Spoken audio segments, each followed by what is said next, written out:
Give him your thoughts, please. Well, thank you very much, Mr. President.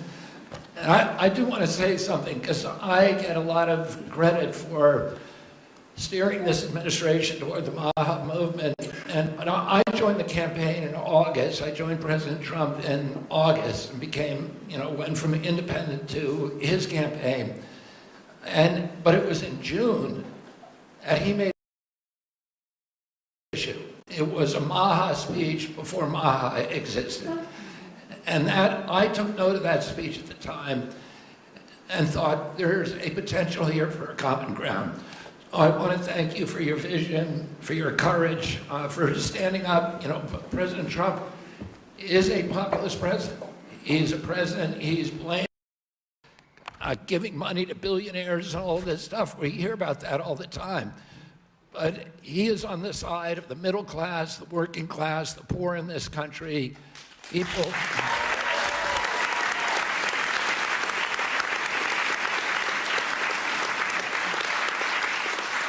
And I've been following, I've met every president since my uncle was president, and I've never seen a president, Democrat or Republican, that is willing to stand up to industry when it's the right thing to do, and they're willing to talk about really difficult issues and to hold his stand on those issues. I've never seen anything like it, and I'm very, very grateful to you. I've sat with industry again and again in a room with him and heard him say, we can't do that. We're going to do something different, deliver news that they didn't want to hear.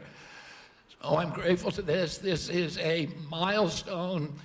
There's never in American history has the federal government taken a position on public health like this. And because of President Trump's leadership, it's not just one cabinet secretary, it's the entire government that is behind this report. And I can say again, I talked a little bit about when I met Rachel Carson as a boy. My uncle tried to do this, but he was killed and it never got done. And ever since then, we've been waiting for a president who would stand up and speak on behalf of the health of the American people and say, there is no difference between good economic policy, good environmental policy, and good public health policy, and good industrial policy. We can have all of them, but we need a united cabinet, and we need to go forward as a single people. I want to thank you for that, President Trump. Thank you very much. Thank you.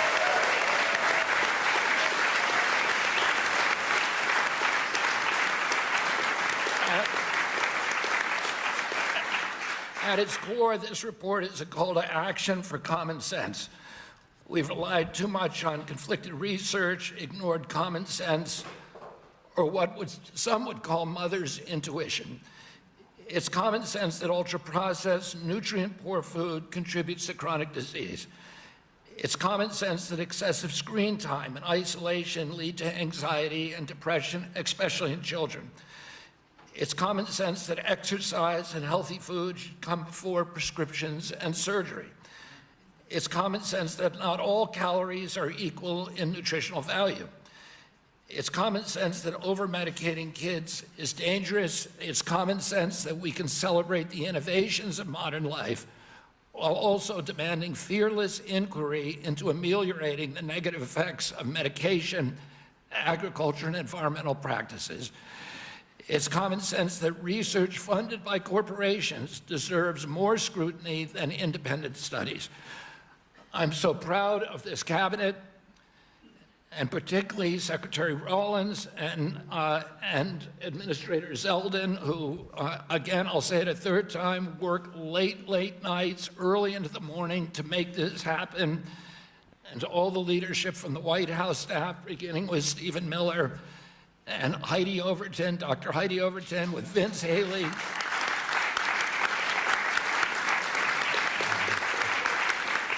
Their leadership and their steady hand in getting us to the goal line we could not have done it without them. They helped us grapple with weighty issues and committed this administration to solving large, complex challenges like children's health.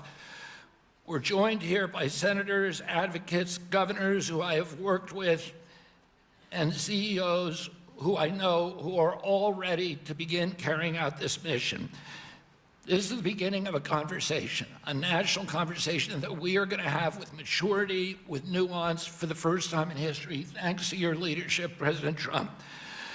There is a reason that the Maha Moms sided with you, President Trump. It's because this administration has the bravery to tell the truth and solve problems through innovation and not nanny state regulation. President Trump, I'm honored to present you the Maha report and work with this incredible cabinet that you have brought together to make our children healthy again.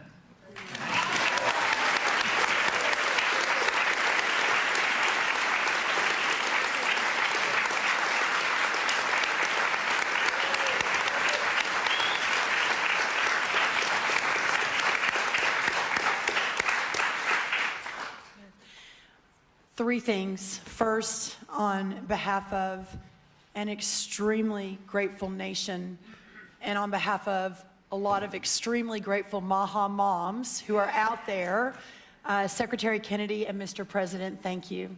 I see a Maha mom and grandma and our amazing Chief of Staff right there, Susie Wiles.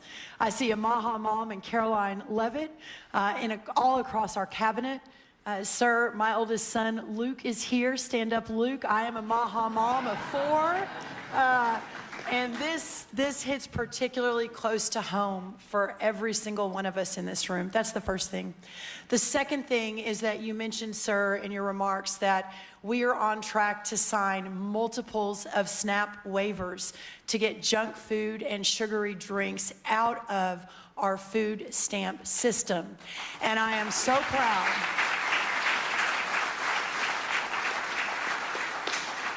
I am so proud to announce that on Monday, I was in Nebraska with Governor Pillen, where we signed the first one.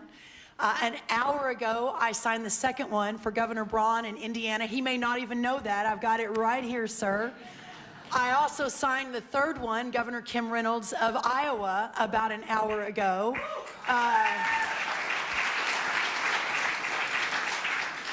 With a half a dozen more coming down the line. And sir, that has never happened before. Under Republican or Democrat administrations, we have never made that happen before. So I am so proud and so grateful for your leadership. We have Governor Morrissey here, who was the first one to apply from West Virginia. Oh, Governor Morrissey.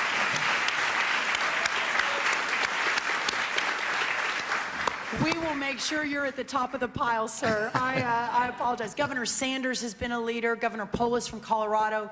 It has been remarkable how these governors have stood up. That's the second thing. The third and final thing, sir, is we all know that at the center of making America healthy again is making American agriculture great again. Without American agriculture at the center of this discussion, we have the most robust, the safest, the best agriculture system in the world. And in partnership with the amazing Secretary Kennedy and all of these incredible patriots sitting around this table, under the leadership of the extraordinary President Donald J. Trump, we will make America healthy again. And what an honor it is to be a part of that. Well, thank you, sir.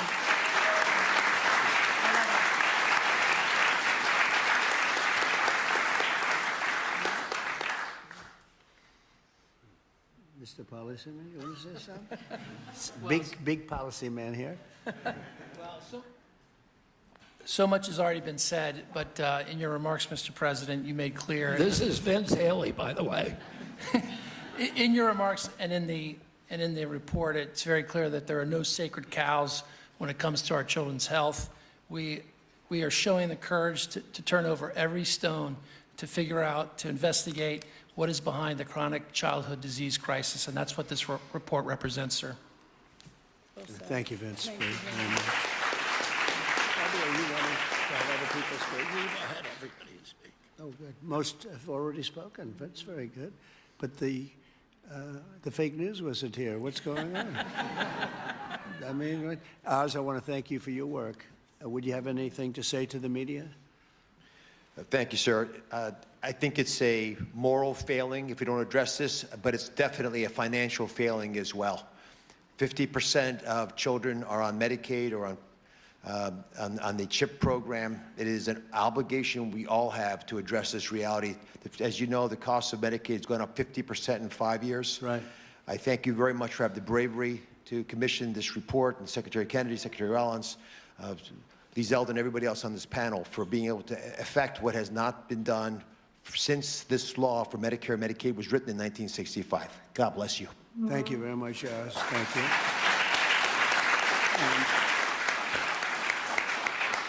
A man who's just so highly respected, Dr. Marty McCary. Would you say a couple of words, please?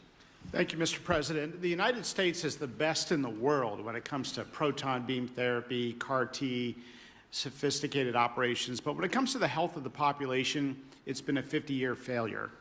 And we have got to change course, and it's not until you have had the courage to let us take on these giant issues, as Vince Haley said, without any sacred cows, that we've been able to change. And I think this will transform our healthcare system from a reactionary system where doctors are playing whack-a-mole to a proactive system. So thank you, Mr. President. Thank you very much. Thank you, man. Highly respected man. Jay, please say a few words. Thank you. Thank you, Mr. President. I said earlier already that it's shocking to me that what this report says, which is that our kids will live less long, less healthy, more unhappy lives than we will as parents. We can't have that. I'm so proud to be part of this moment because that doesn't have to be the future. We can change things by doing excellent gold standard science, understanding the root causes of all these problems, reversing it. And Mr. President, this is an enormously important moment because it's from this moment forward, we will reverse course so our kids will live longer than us, will live more healthy than us, and will be happier than we have been. Thank you. Thank you very much. Thank you. Thank you, Jay. Good job, too. I have to say we have the greatest farmers in the world, and we love our farmers, and we want to pay respect to our farmers, and we always will. And we won the farmers by a lot in the election, in every election, all 3 elections, and we won by a lot, and I will never forget that, and they are foremost in our thought. And representing, I think, the farmers better than just about anybody can do is Senator Roger Marshall. Could you say a couple of words, Roger, please? Mr. President, we're not tired of winning yet. Congratulations. What a week you've had overseas, one win after another, one big beautiful bill across the House floor this morning. You're the best closer in the game, and this is one of the greatest days of my life professionally speaking as well. And I just want to acknowledge my MAHA mom out here as well, that my wife, Lena, was a MAHA nurse and a MAHA mom and a MAHA grandma. Now, Lena, will you please stand up as well, my wife?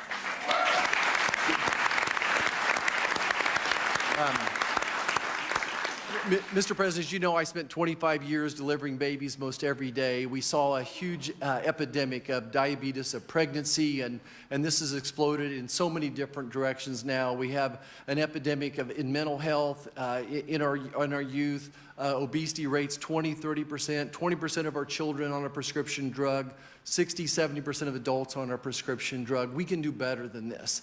And it does start with the farmer. It starts with soil health. And I just want you to know that our farmers are so committed to this as well. And so many of them are already doing great things. They're making the soil healthier. They're using less pesticides. They're doing all the right things. It's going to take a little bit more effort and time to get everybody with those practices. But the American farmer and rancher were the original environmentalists, the original conservationists, and they'll be right here working beside us, and we appreciate your support of them as well. Thank you, Roger. Great. Thank you.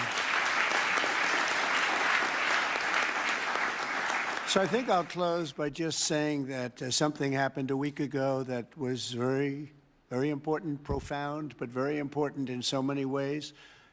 For years, I noticed that other countries paid much less for drugs and pharmaceuticals than we did. But I don't mean 2% less or 10%, which would be good, but I don't mean 20 or 25 or 30%.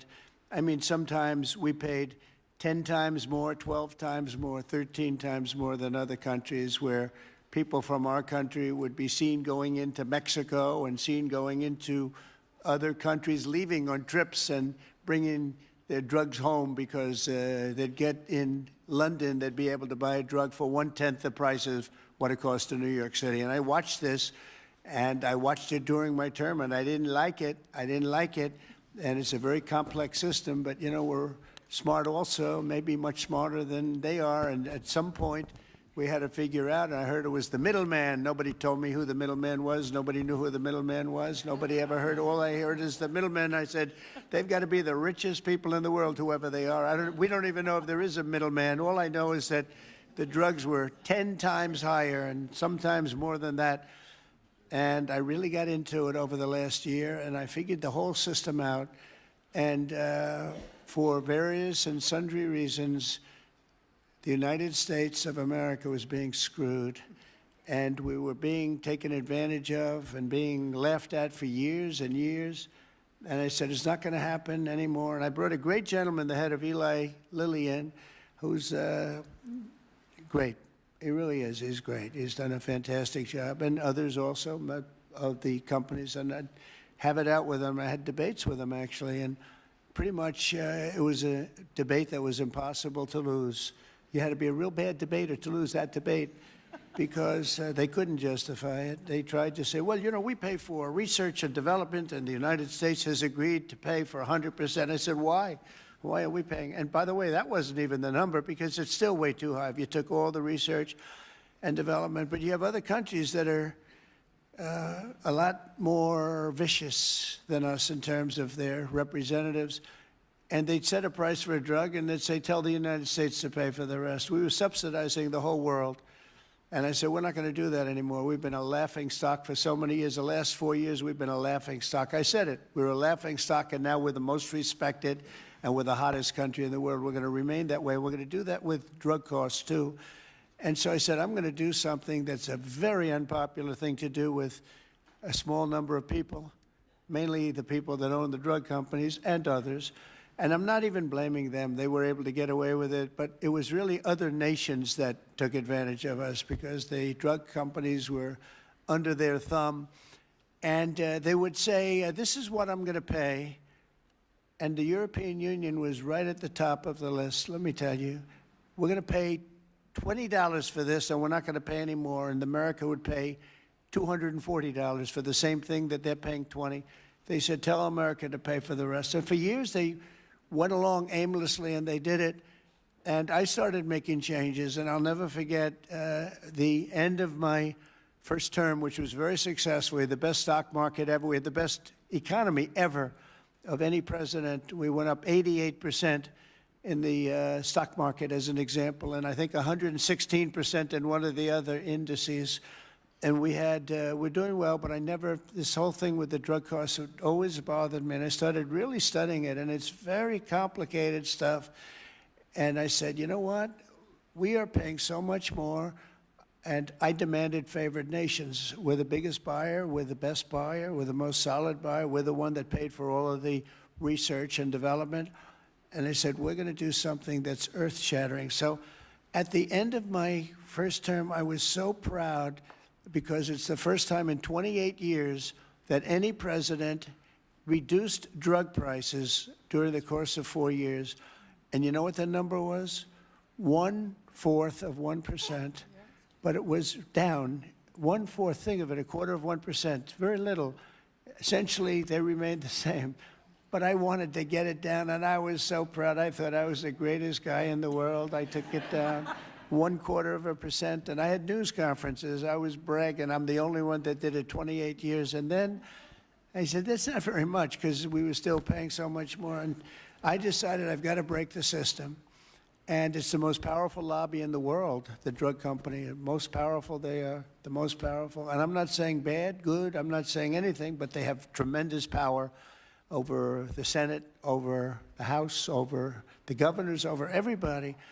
And they spend more money, billions and billions of dollars. And I said, I don't care. I have to do what's right. And I declared a favored nations, most favored nations, where the United States from now on is going to pay the exact same price as the lowest price anywhere in the world. In other words, if you take, Right?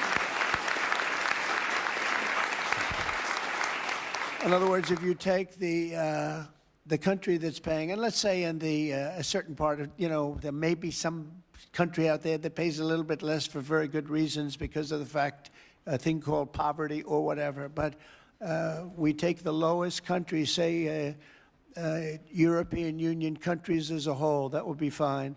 Or take individual countries within the European Union, or take various countries that nobody's even heard about. We pay the lowest.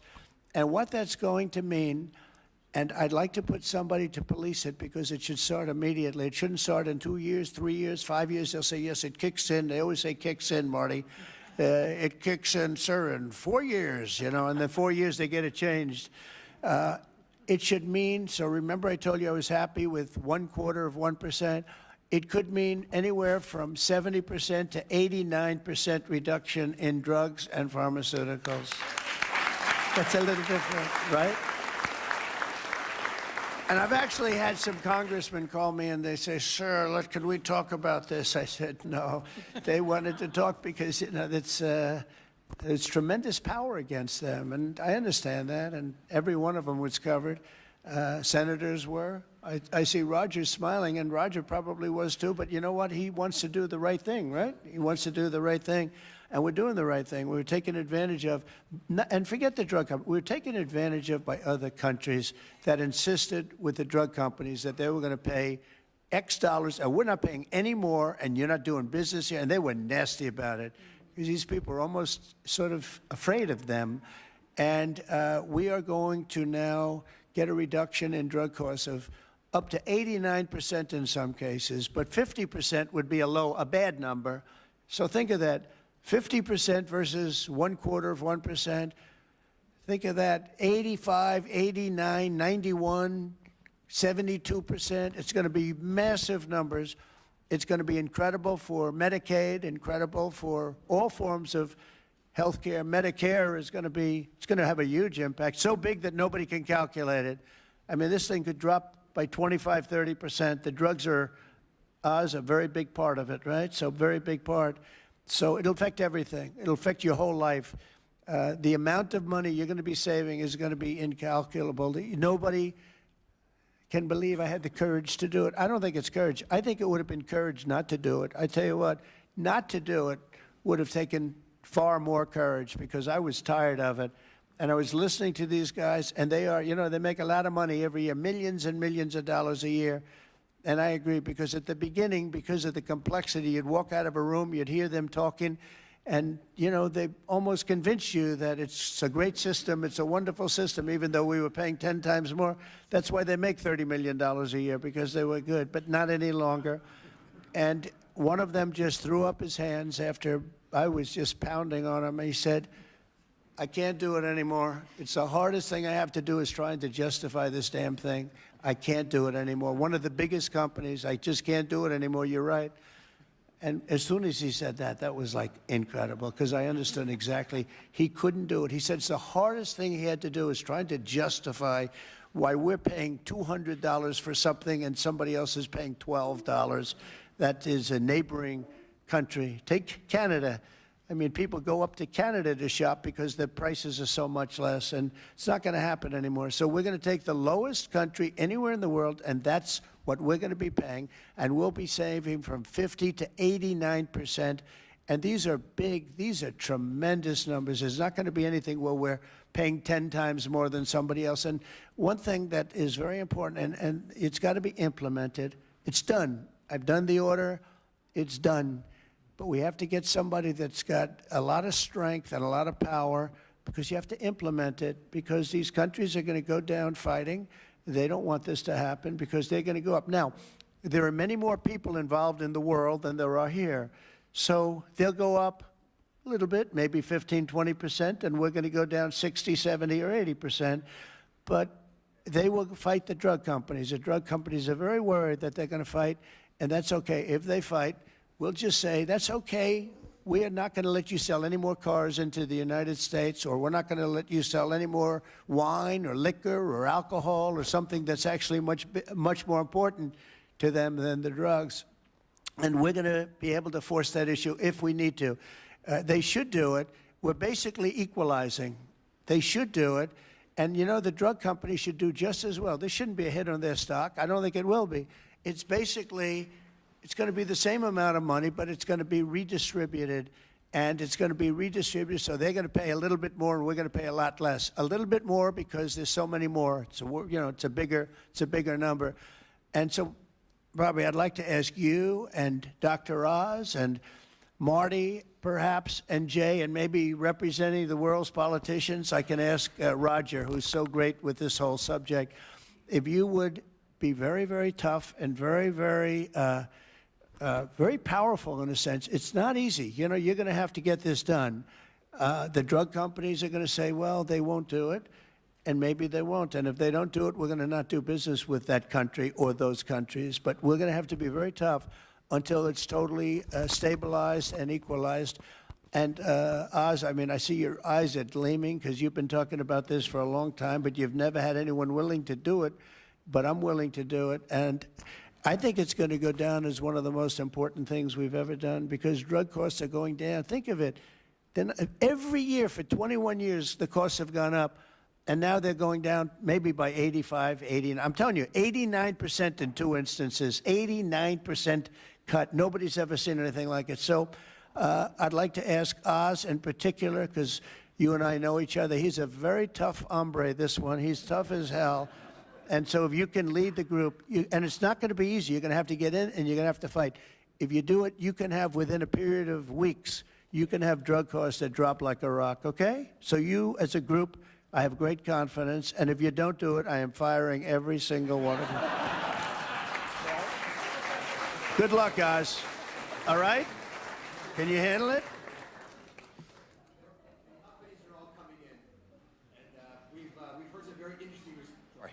The companies are all coming in. We've had some very promising interactions.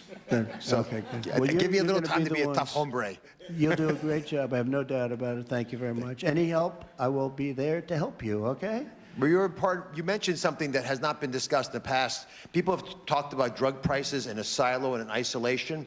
But when you start going to the countries where they give discounts to because they're getting beaten up there and you support these companies, they see a huge upside potential, and even greater than the numbers you mentioned. Right. They should be able to charge more than what they would historically have been tolerant of if they have the support of the U.S. government and you. And Secretary Kennedy is aware of all these discussions.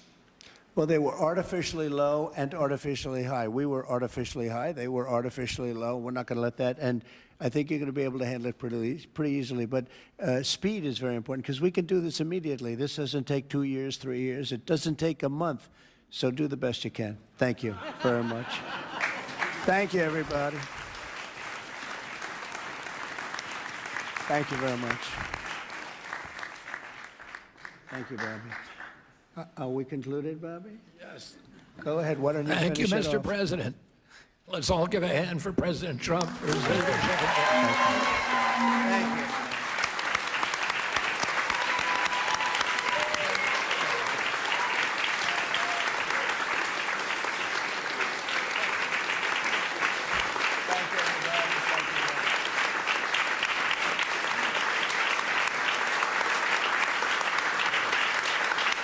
Power plant.